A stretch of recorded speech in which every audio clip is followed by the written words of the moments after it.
Olá, começa mais um Conversa Criminal Podcast. Sou Augusto Rodrigues, advogado criminalista. Eu sou o Caio Domingues, advogado criminalista e professor do CEI Acadêmico. Eu sou Gabriel Gasca, advogado criminalista e mestrando em Ciências Criminais pela PUC-RS. Hoje viemos aqui para conversar sobre a advocacia nos tribunais superiores. Vamos tratar ali de alguns aspectos como a formação da jurisprudência, problema da admissibilidade e mais alguns pontos muito relevantes na advocacia criminal. Então confira mais esse episódio do Conversa Criminal Podcast.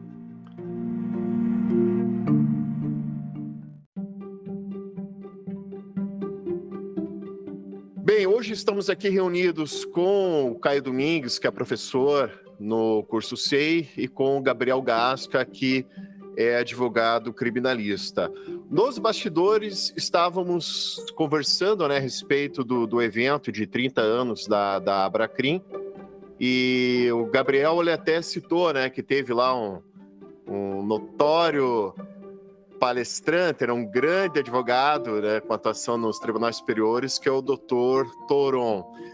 E ele fez alguns comentários sobre a atuação nos tribunais superiores e a importância do habeas corpus também nesses tribunais.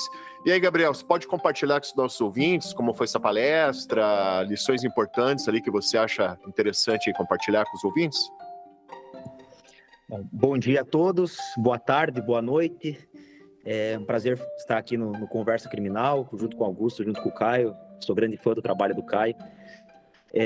Bom, o professor Toron, como intitulado Rei do Habeas, uma das questões que ele nos lançou, a provocação lá, todos os advogados criminalistas que lá estavam no EBAC, foi a proposta dele, que já não é de hoje, inclusive, extinção dos recursos extraordinários, ou seja, extinção do recurso especial, extinção do recurso extraordinário e sua substituição pelo habeas corpus. Então, na visão do professor Toron, nós não falaríamos mais em ofensa à lei federal, em ofensa à Constituição, e sim baseado único e exclusivamente no constrangimento ilegal.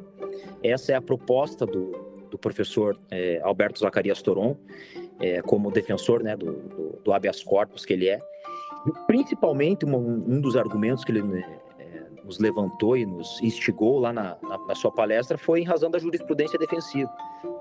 Então, várias e várias vezes o recurso especial, o recurso extraordinário é barrado na origem, é interposto o agravo em recurso especial, em agravo, recurso extraordinário, e novamente a jurisprudência defensiva encontra óbice nos tribunais superiores para o conhecimento da questão. E não vemos isso na relação ao habeas corpus, pelo menos a jurisprudência desse momento, que é no sentido de que mesmo que não se conheça do habeas, é possível a sua concessão de ofício, que nós vemos muito na prática é exatamente isso. O pano de fundo do habeas corpus sendo ao menos analisado e os recursos especial e recurso extraordinário encontrando óbice nas súmula 7, 283 do STF, é algo nesse sentido. Então essa foi uma das lições que o professor Toron nos passou lá no EBAC. Bom, gente, bom dia, boa tarde, boa noite a todos que estão ouvindo o nosso podcast aqui do Conversa Criminal. Eu sou fã também do habeas corpus e compartilho da mesma ideia do professor Toron, e também a gente estava conversando aqui nos bastidores que muito da jurisprudência está sendo criada por meio juntamente dos habeas corpus, e não dos recursos extraordinários. E é interessante esse tema, é muito interessante o que o Gabriel falou. Até para fins de se envolve, por exemplo, um cliente preso. Imaginem a hipótese de que vem uma condenação em segundo grau, o cliente está preso preventivamente, e você tem uma questão urgente ali para tratar, por exemplo, uma busca pessoal ilegal, algo nesse sentido, um tráfico privilegiado que foi afastado. Se a gente fosse seguir o caminho natural dos recursos extraordinários, a maioria das vezes acontece exatamente o que o Gabriel falou. A gente interpõe o RESP e aí abre prazo ainda para contra-razões, Gabriel? Abre o prazo para contra-razões e aí vem o juízo de admissibilidade do presidente ou vice-presidente do TJ de origem ali. A jurisprudência defensiva está tão gigantesca que hoje pouquíssimos RESPs já sobem, Geralmente eles são inadmitidos Aí a gente tem que fazer o agravo em recurso especial para subir para o STJ, passar por um outro juízo, que é da presidente do STJ. Geralmente, perdemos de novo, e aí temos que fazer um agravo regimental e um agravo em recurso especial para, enfim, cair com algum ministro relator. Nesse meio tempo, se o seu cliente está preso, já passou 1 ano, 1 ano e meio, e eu estou sendo otimista aqui. Agora, vejam se você impetra um habeas corpus substitutivo de RESP nesse caso. Você impetra direto no STJ, para julgar o pedido liminar, sequer abre vista para o Ministério Público Federal, e às vezes você já resolve, por exemplo, a questão da liberdade do teu cliente ali imediatamente. Talvez fazendo um HC liminarmente pedindo a revogação da preventiva e no mérito a aplicação do tráfico privilegiado ou a aplicação de alguma nulidade ali. Fora que existe esse artigo mágico do CPP, né, que é o parágrafo 2º, 654, que concede a possibilidade de se conceder a ordem de habeas corpus de ofício. Muito comum, especialmente na 5ª turma do STJ e na 1ª turma do Supremo, que tem uma jurisprudência um pouco defensiva sobre essas hipóteses de cabimento aí de HC substitutivo, diferente da 6ª turma do STJ e da 2ª turma do Supremo. Agora, uma questão que fica, que a gente estava falando nos bastidores, é a seguinte: e se a gente perde uma liminar e não interpõe um recurso cabível? Trânsito em julgado. O que fazer nesses casos? É ainda algo que me perturba, porque a jurisprudência também dos tribunais superiores já está fixa no sentido de que impetrar o HC e interpor o RESP ao mesmo tempo, se tratar da mesma questão, o HC não vai ser conhecido. É isso que eu venho vendo mais nos casos práticos que eu atuo, pelo princípio da unirrecorribilidade recursal lá. Então, assim, é uma questão que a gente merece a gente pensar, refletir, mas, de fato, essa ideia de se extinguir os recursos extraordinários para deixar tudo como constrangimento legal me parece bastante que a gente precisa pensar e colocar em prática logo. O que já vinham até comentado há um tempo, né, principalmente quando tinha essa discussão da execução da pena a partir da condenação em 2º grau, da emenda Peluso, né, do ex-ministro César Peluso, do Supremo Tribunal Federal, que ele tinha proposto, né, que o trânsito em julgado se desse a partir do julgamento dos tribunais ordinários, né, tribunais de justiça ou TRFs. Até o professor Fausto Hassan, numa especialização que eu fiz, eu lembro que ele comentou bastante sobre essa questão de, por exemplo, ter um trânsito em julgado já no 2º grau, e daí você poderia ter uma espécie de ação rescisória criminal, por exemplo, né? Especial para a STJ, uma ação rescisória extraordinária para o Supremo, que poderia também ter ali concedido uma liminar para um caso de fomos boniures mesmo, perigo in mora, né? Um constrangimento legal mesmo, né? E, de repente, algo de se pensar mesmo, né? Juntando essa proposta do ex-ministro César Peluso com que o professor Toron também expôs nesse evento, né, do EBAC, né, dos 30 anos aí da Abracrim, para evitar esse tipo de problema, né? Porque temos realmente ali a jurisprudência defensiva dos tribunais, né? Isso é notório. Eu lembro até um professor que eu tive, ele falava, né, que para fazer um RESP você tem que atender tudo ali o que a legislação pede para o RESP e ainda juntar um trevino e 4 folhas, né, para ver se o recurso é admitido, né? Porque tem certas situações que você não está ali discutindo matéria fática, só uma interpretação da matéria fática, enfim, envolvendo ali a interpretação da lei mediante ali a aplicação dessa legislação abstrata ao caso concreto, e daí na admissibilidade eles entendem que está querendo ter uma reanálise fática e já era, não sobe, e é complicado. Então, realmente, temos que ter esse tipo de discussão, pois, se já no processo civil já é complicado, né, que a gente envolve patrimônio, a gente está falando aqui de processo penal, envolve liberdade do nosso cliente, então jurisprudência defensiva é bem complicada. E até eu quero abrir só um parênteses aqui para deixar registrado. Eu não tive mais notícia de julgados nesse mesmo sentido, mas teve, por exemplo, aqui no Tribunal do Paraná, o relator não admitiu o HC porque não havia sido atravessado o pedido de concessão da liberdade provisória por juiz de 1º grau. Ele entendeu que houve uma supressão de instância. Mas espera, O juiz de primeiro grau ele determinou a prisão preventiva, decretou a prisão preventiva, então não há nem que se falar em supressão de instância. Então é complicado, assim, para nós, militantes da advocacia criminal, verificar esse tipo de jurisprudência defensiva.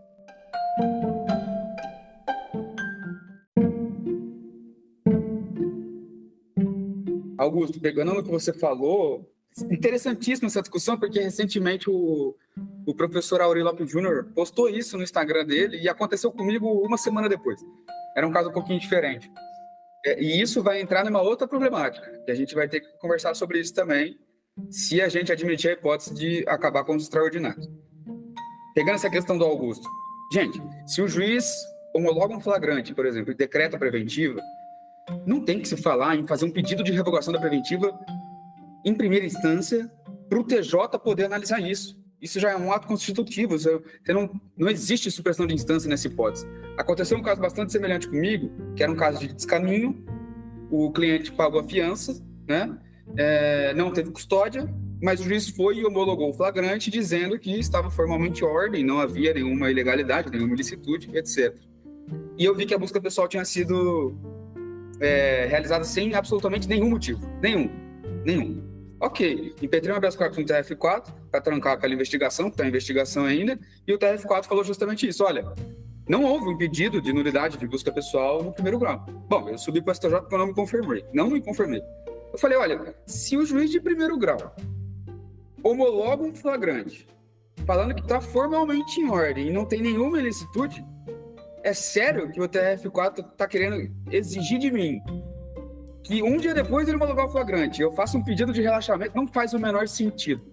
E aí eu consegui uma ordem concedida com o Antônio Saldanha Palheiro, falando justamente isso. Falei, olha, não tem cabimento o que o TRF4 falou, volta os autos do TRF4 para ele analisar, sim, o mérito daquela impetração.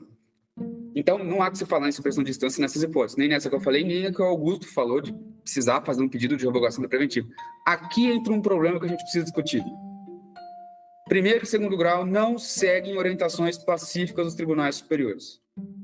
Não seguem.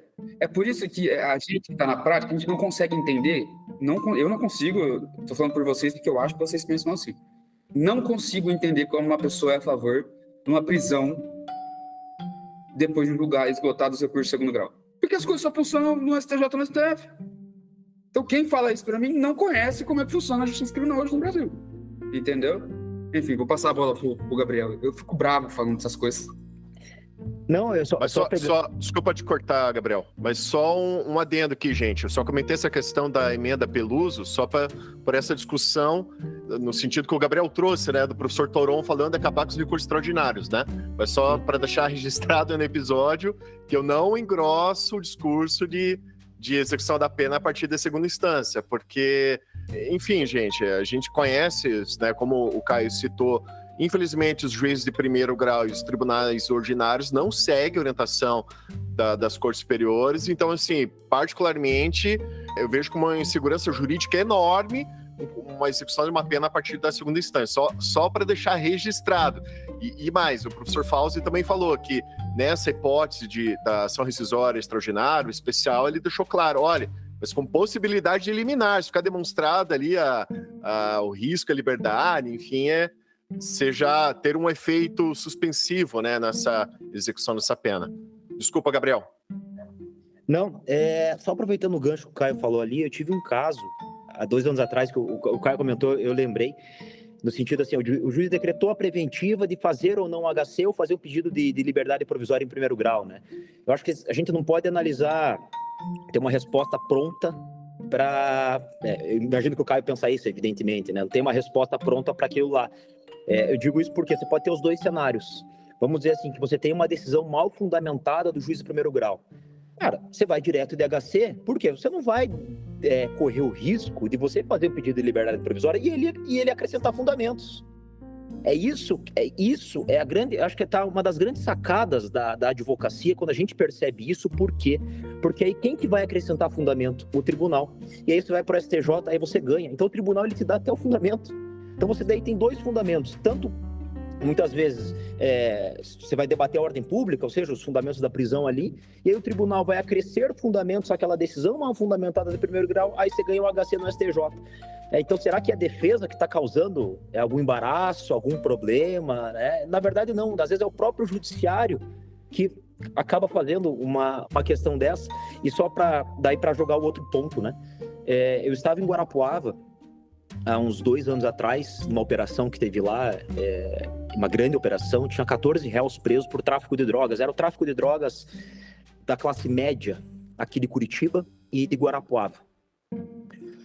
E eu estava lá e fui para Guarapuava, porque a operação era de lá, mas a minha cliente era daqui, então ela acabou sendo presa, transferida para lá, enfim, eu fui para lá. E tinha uma ordem de prisão, todos presos, evidentemente, e o meu colega Daniel aqui em Curitiba. E a gente ficou nessa. Fazemos o pedido em primeiro grau, fazemos o HC direto para o tribunal. E eu cheguei para ele e falei, Daniel, eu tô aqui, cara. Eu tô aqui e eu conversei com a juíza, eu despachei com ela, eu tô sentindo, sabe, eu tô com um pressentimento positivo que a gente deve fazer esse pedido em primeiro grau. Eu tô aqui na comarca, eu ouvi ela, eu expliquei para ela a situação, né, da minha cliente e não deu outra. 14 réus presos, a juíza soltou 2. A minha cliente e mais um. E detalhe, o pessoal foi pro tribunal. Boa parte das pessoas foram pro tribunal. A 5ª Câmara Criminal aqui do Paraná negou a liminar de todos. Então, assim, talvez se eu fosse para o tribunal, eu não poderia voltar para o primeiro grau, sabe? Então, eu acho que é muito da casuística, muito do caso em concreto, mesmo que nós temos as duas possibilidades, né? Eu tive a possibilidade de fazer em primeiro grau e deu certo, assim como muitas vezes deu errado. E, por outro lado, nós temos que levar em consideração, quando há uma decisão mal fundamentada, não faz sentido algum você fazer esse pedido em primeiro grau, porque o juiz pode complementar aquela fundamentação que muitas vezes ele faz a toque de caixa. Então, eu falo, toque de caixa? Perfeito, vou direto para o tribunal. Se eu não conseguir no tribunal, como vocês muito bem falaram, as coisas acontecem no STJ e no STF. Perfeito. É um caso idêntico que aconteceu. Gente, por que o tribunal não pode agregar fundamentação? Porque isso seria reformar simpégios, tá? Em sede de habeas corpus, o TJ ele não pode suprir vício de fundamentação, ele não pode agregar, ele não pode tentar justificar uma coisa que o juiz de primeiro grau não justificou. Essa é uma ação penal exclusiva da defesa, tutela a liberdade de locomoção. Esse é o princípio, isso aqui é consolidado, eu acho que reformar sem impede, né? Habeas corpus tem pelo menos uns 20, 25 anos que isso aqui é tranquilo. Aconteceu exatamente isso. Há 1 mês atrás, ganhei o habeas corpus semana passada com o Faquin. Em primeiro grau, a juíza, ela decretou a preventiva, homologou o flagrante, decretou a preventiva, deu 5 palavras, 1 linha. Pela quantidade de droga apreendida. Ponto. Mas nada. Ela não citou nenhum fato do caso concreto. Nada, absolutamente nada.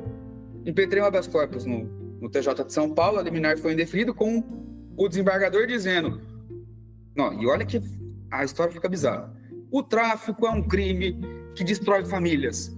Ele usou uma outra fundamentação. Ainda que pudesse reformar sem impede, também não seria idôneo, né? Porque gravidade abstrata não pode, né? Mas aí eu fui subir para o STJ, foi indeferido liminarmente, e fui para o STF, e o Faquin falou justamente isso. Não pode reformar sem impédios em habeas corpus, como fez o Tribunal de Justiça de São Paulo. E ainda que pudesse, gravidade abstrata do delito não é fundamento para prisão preventiva. Então, só para vocês saberem o motivo pelo qual o TJ não pode agregar, é por isso, que seria uma reforma sem impédios. E interessante isso, Gabriel e Augusto, depende muito do caso em concreto se a gente faz um pedido de revogação da preventiva ou sobe. Tá? Esse caso do Gabriel é um caso excelente. É um caso excelente que a gente, de fato, seria mais interessante fazer um pedido de revogação da preventiva. Qual que é um outro caso em que você, primeiramente, tem que fazer um pedido de revogação da preventiva? Eu não sei, imagina que essa preventiva já está decretada há 6 meses e não tem nenhum habeas corpus, ainda não questionaram isso. Ninguém subiu habeas corpus, só foi contratado agora. Me parece um pouco mais prudente fazer um pedido de revogação da preventiva antes. Ou algum documento novo, sabe? Algum fato novo que aconteceu. Eu não sei, vamos supor que a sua cliente ela é gestante e ela está presa e ninguém alegou isso.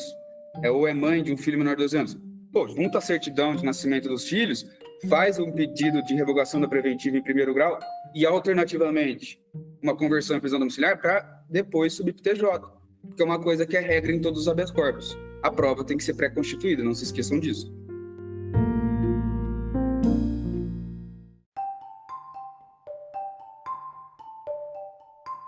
Estávamos até também conversando a respeito do uso do habeas corpus nas cortes superiores, até como uma formação de um precedente vinculante. Caio, o que você pensa a respeito? O que você gostaria aí de acrescentar a respeito dessa ideia? Então, Augusto, esse é um tema que me cativa também, assim como o que a gente estava conversando nisso sobre a proposta do Toron, esse é um outro tema que me cativa muito. Inclusive, tem um livro que eu já indiquei no outro episódio que a gente fez aqui, né, no Conversa Criminal, que é do João Rafael Oliveira, lá da Imais Editora, que ele defende justamente isso. Primeiro, ele faz um levantamento para justificar o porquê que ele defende isso, da quantidade de habeas corpus que são julgados nas cortes superiores e da quantidade de vezes em que foi julgado pelo Pleno do Supremo e pela terceira seção do STJ, né, que são aí com a composição máxima dos ministros de cada uma das cortes. Quantidade de temas relevantes e que foram julgados por meio de habeas corpus e depois passou a ser seguido. Vou dar um exemplo, né? O recurso em habeas corpus 158.580, que é o meu favorito de todos, que fala sobre os requisitos da busca pessoal. Ele inicialmente começou com esse precedente, né, da sexta turma, e hoje ele é seguido pela quinta e pela sexta turma, assim, não tem nem o que discutir, isso é pacífico, tranquilo. Só que ainda, primeiro e segundo grau não seguem essa orientação jurisprudencial. E aqui entra no que a gente estava conversando em off aqui, né, mas vários outros temas, busca domiciliar, a quantidade de drogas na dosimetria da pena é uma outra discussão que está sedimentada hoje por meio de um julgamento de um habeas corpus pela terceira seção do STJ. Se é na primeira, se é na terceira fase, se modula o tráfico privilegiado, enfim. A gente até poderia entrar depois de... depois não, porque nós não vamos falar de drogas, né? Mas enfim, é um outro tema bastante relevante, com bastante repercussão, porque hoje a política criminal, os processos penais, a grande maioria são de tráfico de drogas, né? Mas enfim, são temas julgados por meio de habeas corpus que, infelizmente, primeiro e segundo grau não seguem. E aí?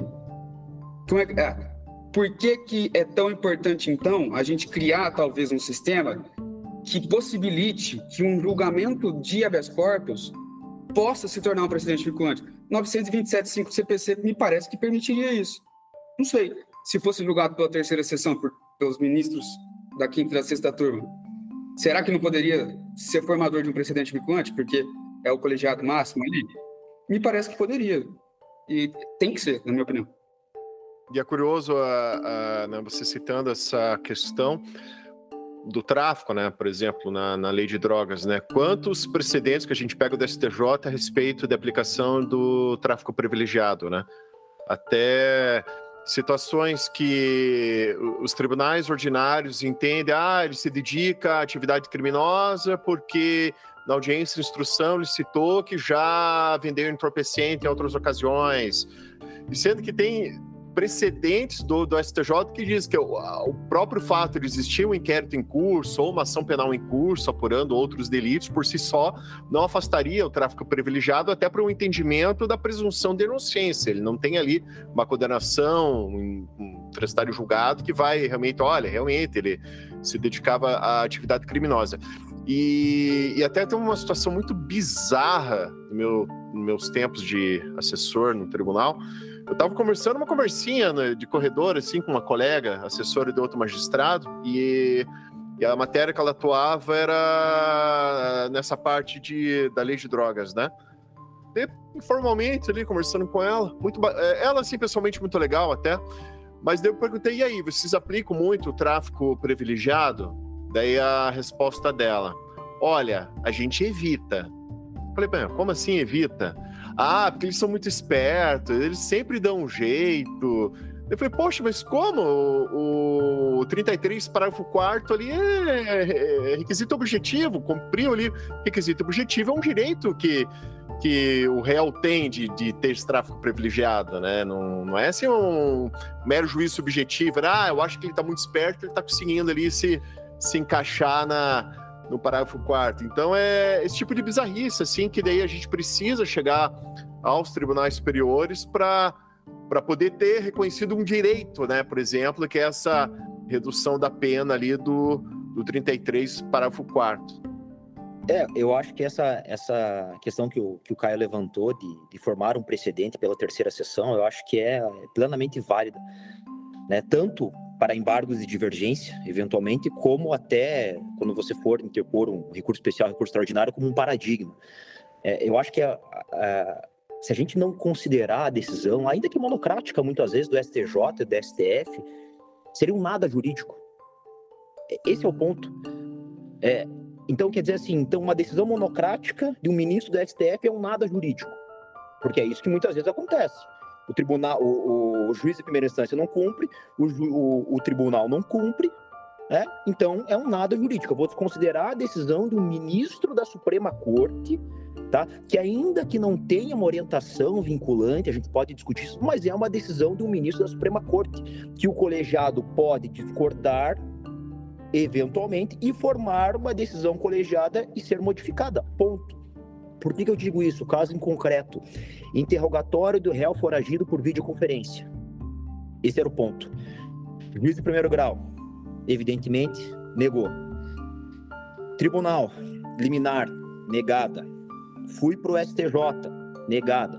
Fui em reclamação, sei que ainda não havia, né, um precedente vinculante, uma ofensa à súmula da STF. Falei, caiu com o Gilmar Mendes, né? Se ele não conhecer da reclamação, vai conceder de ofício. Mesmo citando o precedente do Fachin, enfim, não deu. Agravo regimental, também não na reclamação. Daí, voltei fui sustentar no tribunal o mérito do HC e falei justamente isso. Eu falei, é uma decisão do ministro Fachin e é a decisão mais atualizada que nós temos hoje. Era até então a época, né? Então, assim, é uma decisão da Suprema Corte e ela é uma decisão que deve ser vincular, por meio do 927 lá do CPC, os tribunais a uniformizar a sua jurisprudência, ponto. E, evidentemente, o tribunal negou. 2 horas depois era audiência de instrução. Fiz o requerimento oral para juiz em audiência. Falei, excelência, sei que vossa excelência já decidiu, sei que não existe pedido de reconsideração, mas aqui a defesa gostaria de externar outros argumentos, outras decisões, pacto de... enfim... legislações até internacionais para ela, e ela concedeu. Ela abriu vista para a promotora disse, desde que ele junte o comprovante de endereço dele. Daí eu liguei para o cliente, né? Eu falei assim, olha, ou é isso, ou você fala teu endereço junto um comprovante, você mora com a sua família, enfim, ou é revelia. Como é que você quer fazer? Ele, doutor, revelia, eu sei como que é. Eu falei, então, você sabe como é que é. Ele falou, não, então tá. Então eu vou juntar um comprovante de endereço e vai ser o vídeo. Aí juntamos o comprovante de audiência na hora. 2 segundos depois a promotora deu um Google. Não, o endereço realmente existe. E aí ouvimos ele por videoconferência, né? Para tudo essa volta para chegar no seguinte sentido. Nós não podemos desconsiderar uma decisão da Suprema Corte. Ainda que o colegiado possa eventualmente lá na frente discordar, mas até então nós temos uma decisão vigente dos tribunais superiores. Ponto. Esse é o ponto. Que são reiteradamente desrespeitadas em todos os temas que a gente mencionou aqui. Todos. Acho que o que mais acontece é o tráfico privilegiado que o Augusto estava falando. Eu vi esse seu post, Augusto, eu achei interessantíssima a fundamentação que se ações penais em curso e inquéritos em curso não afastam o tráfico privilegiado, e isso é pacífico, foi julgado em recurso repetitivo na STJ, tá? Se isso não pode, sequer a gente pode pensar em afastar o tráfico privilegiado por conta do réu ter falado que outras vezes fez isso, sendo que isso nem virou caso de investigação ou coisa do sentido, entendeu? Então o argumento é muito bom, você não pode o mais, não pode... Não, como que é? Quem pode o mais, pode o menos. Isso, exatamente. Então, assim... E, gente, pensem, reflitam, tá? A gente está falando de política criminal, processo penal. Enquanto o primeiro e segundo grau continuam dessa forma, tem gente presa sendo que nem deveria estar presa. Quantas vezes aqui em São Paulo, já falei isso para o Augusto em alguns momentos. Cara, Gabriel, aqui no interior de São Paulo, tráfico de drogas, 95% é flagrante e acabou, não tem mais nada. Não tem investigação, não tem absolutamente nada. É sempre uma denúncia anônima, com uma invasão em domicílio, com uma busca pessoal, e aí acaba, né? Dá 2 dias, no outro dia homologa o flagrante com a preventiva, dá 5 dias, oferece denúncia. Os processos aqui de tráfico, eles acabam em 3 meses, tá? Do flagrante até a sentença, é bizarro. E enquanto primeiro grau tá assim, e segundo grau não respeitam precedentes, não, né? Jurisprudências de busca pessoal, busca domiciliar, tráfico, já tem gente presa. Tem gente presa sendo que nem deveria estar. Por isso que os argumentos do Gabriel me convencem também que, ainda que não seja um julgamento da terceira sessão, ainda que não seja um julgamento do plenário, nós estamos falando de julgamento sem habeas corpus, mesmo que seja, por exemplo, um julgamento monocrático de um ministro do STF ou de um ministro da STJ, a gente tem sim que levar em consideração. Primeiro e segundo grau tem sim. Eu sei que o 155 permite a livre convicção, não sei o que, mas ele deveria, pelo menos, fazer um distingue ali. Tentar explicar por que ele não acha que é certo, entendeu? Então, assim, é um caos. A política criminal hoje no Brasil é um caos.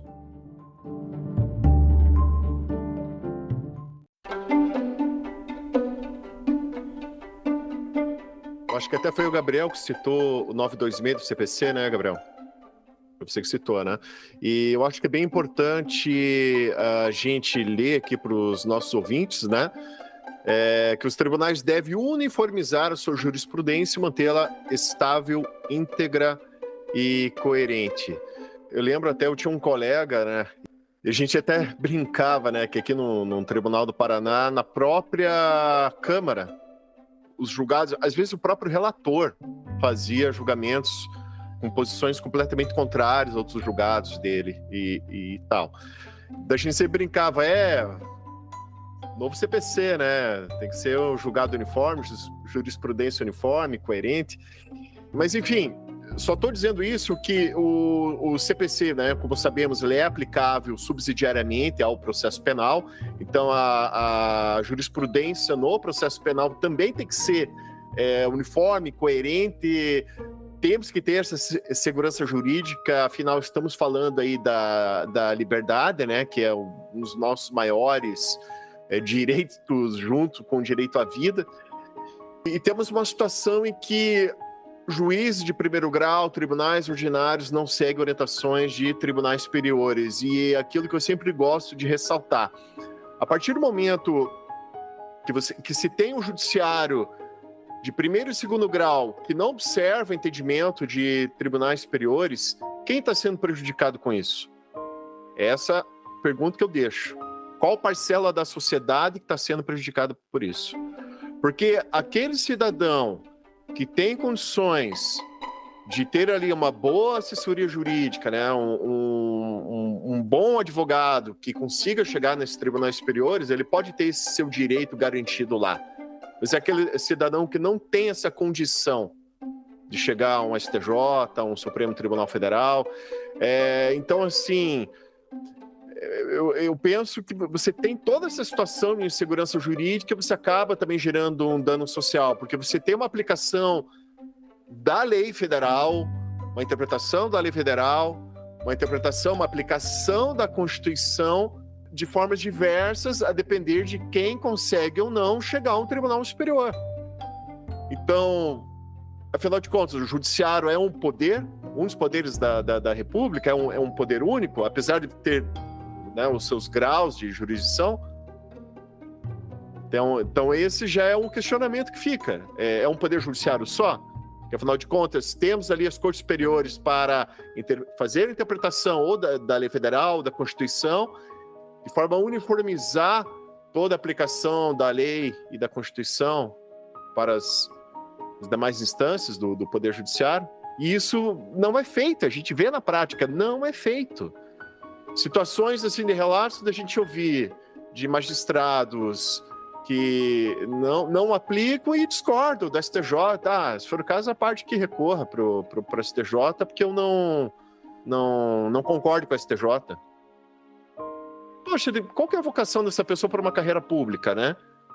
Será que é só uma questão assim de uma convicção pessoal, uma vaidade? Se o STJ entende que a interpretação de tal dispositivo é dessa forma, mas eu entendo que não é, portanto eu não aplico. Poxa, desculpa, mas eu acho que a pessoa está na carreira errada. É um ordenamento jurídico. Existe toda essa estrutura para se ter ali uma segurança jurídica, uma adequada aplicação da lei e da Constituição. E assim, a gente não está nem falando que STJ e STF são perfeitos, que eles mesmos sempre seguem a própria jurisprudência. Não, tem muita coisa que precisa ser melhorada também. A NPP na primeira turma do Supremo é para processo em curso até a denúncia. Segunda turma até o trânsito julgado. Então, depende, se ter sorte. Se cair na primeira turma, às vezes você ganha, se cair na segunda, você perde. Então, a gente não está falando que lá é perfeito, tem os seus problemas. A gente está falando que, infelizmente, a maioria das vezes é só lá que parece que o processo penal é respeitado, parece que a Constituição é respeitada. Pegando isso aí que você falou, Augusto, tem um voto que eu amo, que é no RHC 126-272, é um caso de um furto de R$4. Chegou no STJ. E o Sebastião, ele faz exatamente os questionamentos que o Augusto acabou de fazer, o Sebastião Reis. Ele fala, gente, primeiro, como é que é possível que isso aqui chegou aqui? Como é que é possível a gente, no STJ, em uma sessão, uma corte que uniformiza leis federais, com o tanto de trabalho que tem, ter que resolver uma situação se a gente aplica ou não insignificância num caso de R$4? Ele até chega a passar os números do número de HCs que são impetrados. Semana passada ele disse, em um dos votos dele, que desde 2018 foram mais de 600 mil. Façam a conta, mais de 600 mil nos últimos 5 anos. E aí ele fala o que o Augusto falou. É o quê? O que está precisando de primeiro e segundo grau? É vaidade? O que está levando eles? E só um detalhe, né? Furto de R$4. Eu desconfio que só a impressão ali da denúncia já deve ser mais que R$4. Mas só o custo ali que o Ministério Público teve só de imprimir ali a peça já deu mais que R$4. O tanto que é contraproducente. E olha só, gente, a sorte desse cara. Ele estava representado pela defensoria. Tá? Alguns estados, por exemplo, aqui em São Paulo, tem muito defensor, eu acho que deve ser o estado mais tem defensor, mas mesmo assim, proporcionalmente, cara, a maioria das vezes as pessoas que não têm dinheiro não é representado pela defensoria pública, é representado por advogados dativos, que a gente fala, né? Sem desmerecer, obviamente, mas muitos no início de carreira, muitos que não dominam a jurisprudência dos tribunais superiores, ganham muito pouco. Acho que eu não sei se eu já cheguei a conversar com o Augusto sobre isso, mas cada processo aqui que a gente atua criminal, do início ao trânsito em julgado, é R$300, R$350. É uma coisa absurda, assim, sabe? Então, esse cara teve sorte. O defensor público, ele se resignou até o final, sabe? Até o Superior Tribunal de Justiça. É um colapso. Para mim, o nosso sistema de justiça criminal hoje no Brasil, ele está entrando em colapso. E eu não sei qual que é a solução. Eu não sei qual é a solução, sinceramente. É triste, mas a gente tem que continuar lutando, né?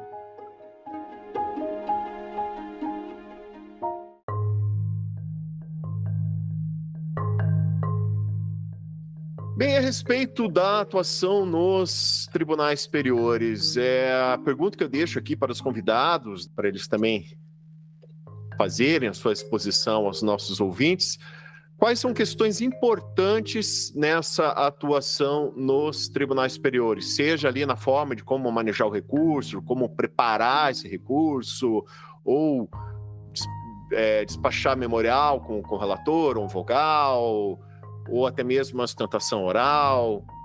Bom, gente, Augusto, eu vou falar mais do que eu costumo fazer, que é o que eu me sinto mais confortável de falar, tá? Que é sobre os HCs, tá? O substitutivo de recurso especial, substitutivo de revisão criminal, falar como funciona mais ou menos o trâmite, e aí explico o que eu faço enquanto acontece esse trâmite, né? Supondo que a gente impetre um habeas corpus ali no Superior Tribunal de Justiça, ou no Supremo também, tá? Com pedido liminar, eu só fiz uma vez um despacho em relação ao próprio pedido liminar, que era um caso que eu pedi a suspensão do júri, porque a pronúncia tinha sido pelo testemunho do ouvido dizer, né, o hearsay, e hoje a jurisprudência é tranquila, tanto na quinta quanto na sexta turma, que não pode isso, né? E aí eu acabei despachando com o MESOD, com o assistente do MESOD, na verdade, porque eu impetrei o HC um dia antes da sessão plenária, que é quando eu fiquei sabendo do júri e fui contratado. Então, essa foi a única vez que eu despachei com um ministro em relação ao pedido liminar. Tá? Em relação ao pedido liminar, não do mérito. Acabou, não deu certo, né?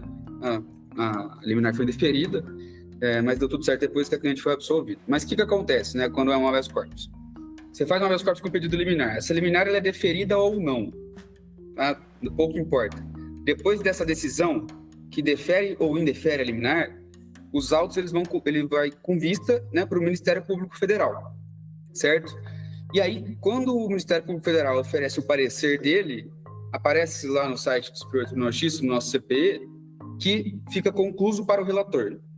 Esse é o momento em que a gente manda e-mail para o gabinete, liga para o gabinete pedindo para despachar com com o ministro.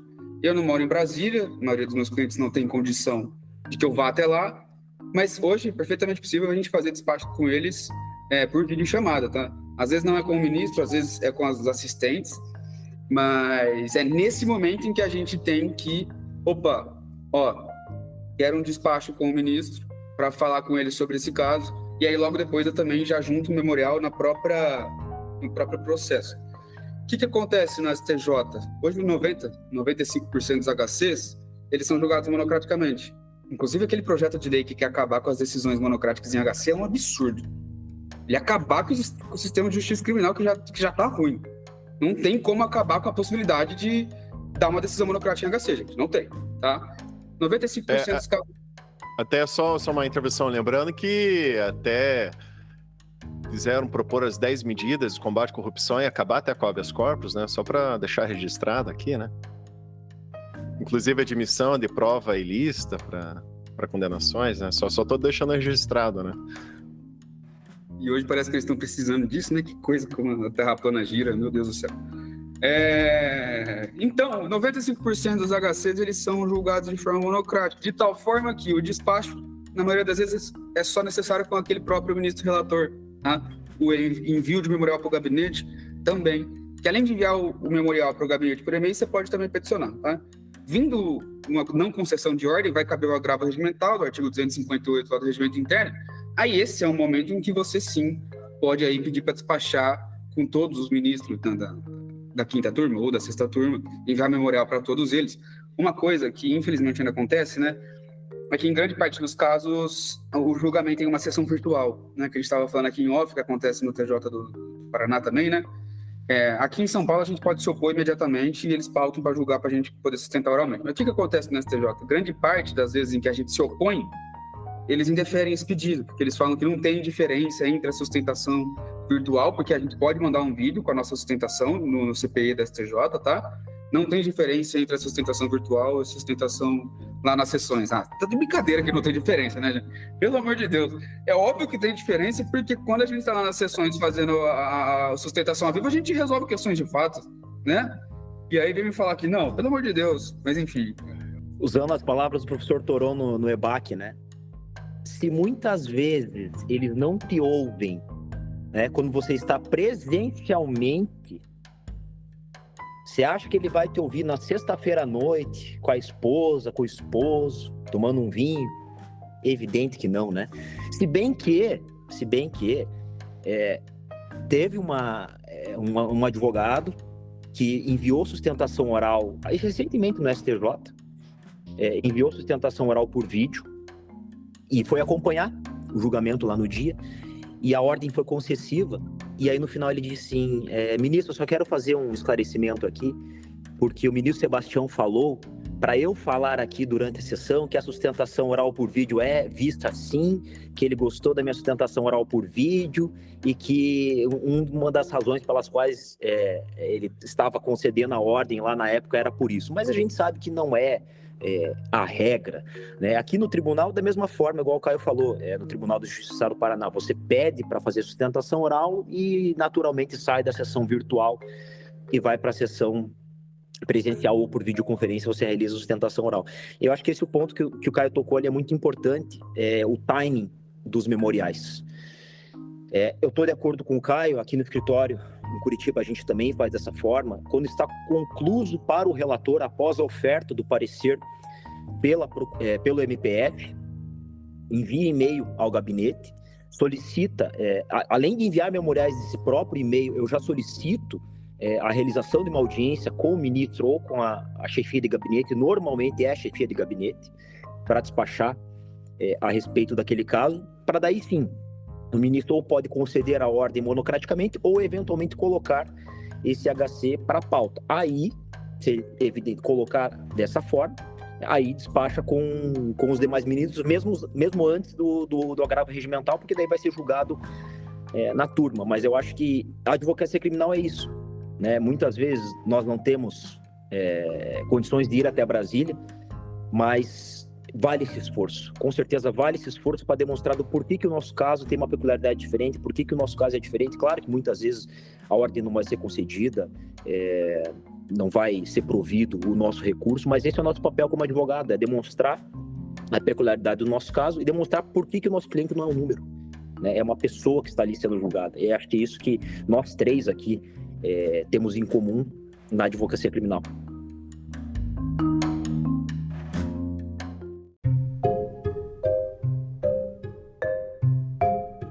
E a respeito da importância da sustentação oral, nós três aqui temos um posicionamento a respeito da sustentação presencial. Claro que também tem a possibilidade da sustentação virtual, mas pensamos que a sustentação presencial ela tem um impacto maior. Os colegas concordam? Exatamente, Augusto. E quando você fala presencial, só para o pessoal entender, não necessariamente presencial ali em Brasília, tá? Essa sustentação que a gente fala é nas sessões, que geralmente acontecem de terça, por exemplo, no Superior Tribunal de Justiça, né? Essa sustentação pode ser por telepresencial, né? Ou lá em Brasília, que a gente fala que é aquela na sessão, que a gente pode resolver questões de fato. Pegando o que o Gabriel falou na última resposta e trazendo um caso interessante para vocês, que aconteceu recentemente na sexta turma, né? Um advogado pediu a sustentação oral, foi incluído em pauta para o julgamento da sexta turma, e aí ele fez a sustentação oral, depois o relator, o ministro Antônio Saldanha Palheiro, estava proferindo o voto dele pela condenação do paciente, naquele caso, pelo crime de roubo, dizendo que aquele paciente tinha sido reconhecido na audiência de instrução. E aí, quando o relator Antônio Saldanha Palheiro terminou o voto, o advogado pediu uma questão de ordem e disse para o relator Antônio Saldanha Palheiro, falou: excelência, aconteceu algum equívoco aqui, porque eu não conheço meu cliente, eu sou advogado ativo, eu nunca vi ele na minha vida, ele foi rével, então é impossível que tenha ocorrido um reconhecimento na audiência de instrução. Então, provavelmente ali o relator Antônio Saldanha Palheiro acabou se confundindo um pouquinho, pediu vista, na outra semana o paciente ele foi absolvido porque de fato não tinha nenhuma prova para condenar, tampouco esse reconhecimento, porque ele era rével. Daí a importância da gente estar falando aqui de sustentar nas sessões, muito diferente do que acontece sustentar virtualmente naquela sessão virtual ali. Por quê? Porque a gente pode resolver questões de fatos na hora, explicar essas situações que podem ser contraditórias na hora, entendeu? E sustentação oral, né? Vamos lá. Uma das questões que eu acho muito importante é o trabalho prévio dos memoriais. Claro que a sustentação oral ela é muito importante. Eu acho que ela é a cereja do bolo, mas antes vem os memoriais, que é de fato onde o teu recurso será analisado, mas o exemplo do Caio não é exceção. Tem vários casos que acontecem, isso mesmo, uma sustentação oral pode sim mudar o jogo. E o que eu sempre digo, né? Conheça o seu interlocutor. Saiba quem que vai julgar o teu processo, se é o ministro Sebastião, se é o ministro Antônio Saldanha, se é o ministro Ribeiro Dantas. Por que que isso é muito importante? Porque eu gosto de usar essa expressão, você constrange epistemicamente o julgador. O que eu quero dizer com isso? Vamos supor que o ministro Sebastião, o ministro Ribeiro Dantas tenham uma decisão que lhe é favorável, que ele já tem aquele posicionamento firmado.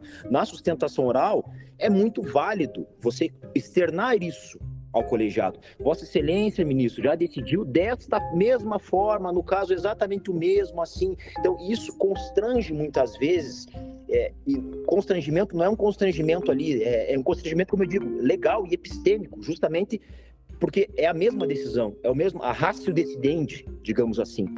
Então, a importância da sustentação oral, evidentemente, claro, ela não vai ser lida, ela tem que ser espontânea, ela tem que ser... Eu gosto muito de treinar a sustentação oral, principalmente por causa do tempo, né? Organizar a minha fala, eu levo sempre um roteiro para falar de apresentação. A apresentação ela serve muitas vezes para você acalmar os ânimos.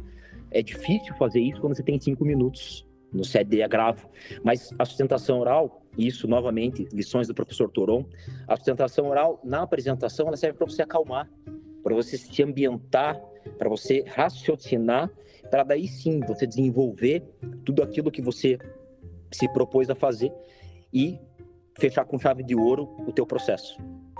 Fundamental, para a gente finalizar, fundamental o que o Gabriel falou. Porque antes da gente impetrar o habeas corpus, interpor o recurso especial, o recurso extraordinário, a gente, na maioria das vezes, né, a gente não sabe com quem vai cair. É realmente uma loteria, né? Mas a partir do momento que está distribuído ali, já tem parecer da MPF, cara, você já sabe quem que vai julgar, você sabe a turma dele. Então, nos memoriais, tanto quanto possível, cite decisões do relator e mais da turma também.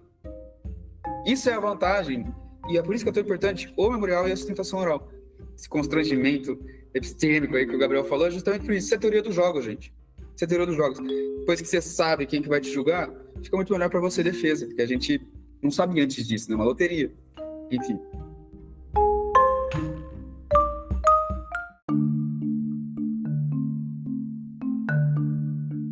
Então, esse foi mais um Conversa Criminal Podcast. Quero agradecer a presença do professor Caio Domingues, do professor Gabriel Gasca pela presença. Falamos tivemos uma conversa muito interessante a respeito da advocacia criminal nos tribunais superiores. Então, muito obrigado mais uma vez pela participação. Também, se os convidados quiserem fazer suas considerações finais, também uma indicação para os nossos ouvintes de alguma leitura, de algum curso, fiquem à vontade. Bom, Augusto, eu agradeço mais uma vez estar aqui. É sempre um prazer vir no podcast do Conversa Criminal. Foi um prazer também conversar com o Gabriel, esse tema tão importante. E hoje eu vou dar uma dica só. Se vocês lerem 10 jurisprudências defensivas por dia durante um mês, vocês vão aprender mais do que os 5 anos da faculdade em processo penal. Façam isso, façam esse teste. E Caio, você também é professor de curso SEI, né? Quer aproveitar e divulgar algum curso teu? Eu dou 2 cursos no SEI, né? Que é o Fórmula de Defesa na Lei de Drogas, com o professor José Flávio Ferrari e a Mariane Filmari. E o habeas corpus na jurisprudência dos tribunais superiores, que é meu tema favorito, eu sou apaixonado nisso, que ainda está vendo, lá no seiacadêmico.com. Bom, queria agradecer ao Augusto pelo convite. É sempre um prazer falar com pessoas de alto gabarito, como vocês são. O Caio também, aprendi muito e vem aprendendo muito com relação às teses de habeas corpus. Eu acho que é importante trazer isso à discussão, fomentar o debate, fomentar novas ideias, principalmente sair da caixa, pensar diferente, né? Então, é isso que esse podcast, eu acho que proporciona para todos nós, né? A gente é um eterno aprendiz e eu aqui saio mais uma vez muito feliz de ter participado desse encontro, dessa conversa com vocês. Um abraço para todo mundo. Gabriel, você quer fazer a indicação de algum livro, material? Fica à vontade. Tem o livro da habeas corpus, né? Eu acho que esse livro da habeas corpus do professor Alberto Zacarias Toron é um grande livro. Eu acho que o professor Toron hoje, não é à toa que é intitulado o Rei do Habeas. E eu acho que vou na mesma linha do Caio. Eu acho que as jurisprudências, os precedentes, os paradigmas, seja como nós quisermos denominar as decisões dos tribunais superiores, elas nos fornecem muitos argumentos para tudo, né? Nós vemos cada vez mais votos mais elaborados pelos ministros, citando doutrinas muito importantes, e eu acho que ali nós aprendemos e muito, nós aperfeiçoamos a nossa advocacia. Legal. Agradeço mais uma vez a presença dos convidados, agradeço principalmente a você, ouvinte, que nos acompanhou nesse momento. Todas essas indicações vão constar na descrição desse episódio. Também te peço uma gentileza, se você conhece alguém que possa interessar por esse conteúdo, por favor, compartilhe esse episódio, que assim vamos propagando o conhecimento. Também te peço que me siga nas redes sociais, em especial no Instagram, no perfil @augustorodrigues.criminal. Vocês querem divulgar de vocês também? Fiquem à vontade. @Gabriel Gasca, Gabriel, Gaska. O meu é Descriminalize. Inclusive, a gente podia fazer um episódio um dia sobre isso para eu explicar o nome do meu perfil, né? Porque é curioso. Então já está aqui, já programado o próximo, hein? Só acertar a data e horário. Isso foi mais um Conversa Criminal Podcast e até a próxima. Um grande abraço a todos.